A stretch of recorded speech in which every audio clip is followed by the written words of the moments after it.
Welcome to the Jill on Money Coronavirus Market Update. It is Monday, June 8th. Thank you for someone who wrote in who said I need to timestamp it and also give you the date. It is time to take a deep breath, start your work week, and hopefully allow us to walk with you through this crazy time and answer any questions you might have.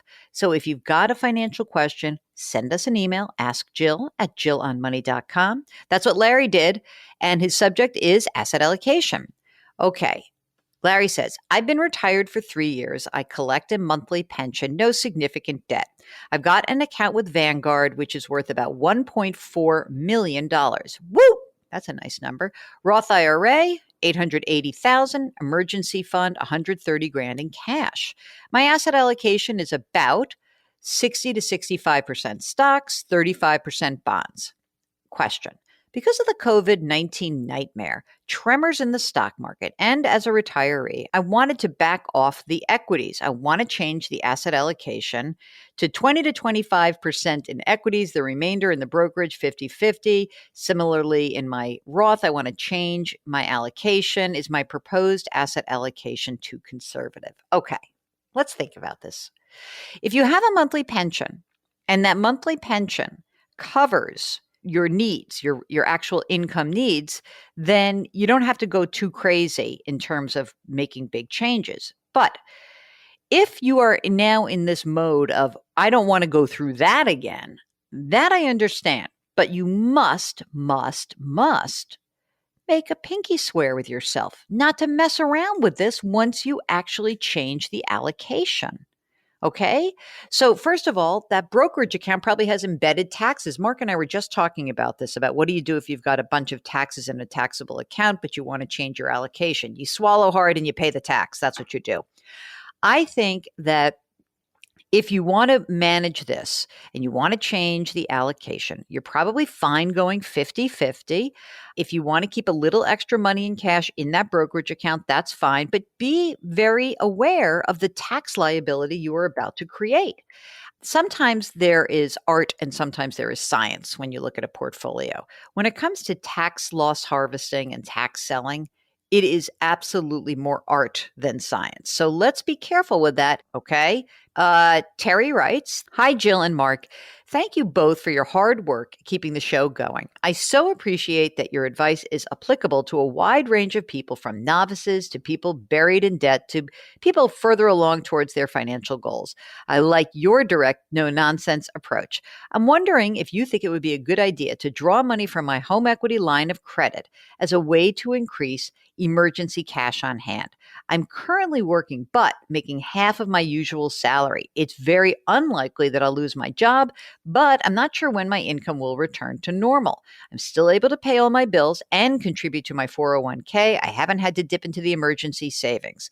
I have emergency savings to cover 4 months of expenses. I know you recommend 6, so should I draw from the HELOC to get to that number? The interest rate is 4.75%. I don't really like that plan. I don't want to pay interest for this. What I'd like you to do is, if you're paying all your bills and you're still contributing to your 401k, that's wonderful. I might pull back on my 401k contribution a little bit. I know that's quite odd. I often do not give this kind of advice. But in this case, what I would say is it's more important that you build up your emergency reserve fund than have as much money going into your 401k. Don't pull the home equity line of credit. And also, do go to the website, Jill on Money, because Mark will have posted this article that I just wrote, my Tribune article, which talks a lot about the beauty of cash and why people should have more cash. Check that out. Just go to jillonmoney.com. Dawn says, thanks for the podcast. It's helpful. I just started listening. I've only heard you mention index funds. I like index funds and ETFs. What's your take on exchange traded funds? Exchange traded funds are fine. They trade like stocks intraday. It is fine to use either one. Just, use the index version of an exchange traded fund, not the weird permutations of other ones that were created afterwards. Okay, this is from Dolores, who took a voluntary layoff from her employer, and the employer provides a pension. Okay, so here's the question. I cannot have a beneficiary. I'm not married. So if something were to happen to me, the pension goes back to the company or to the pension fund. So there's this whole question. She's 67. It's $535,000. So here's the deal.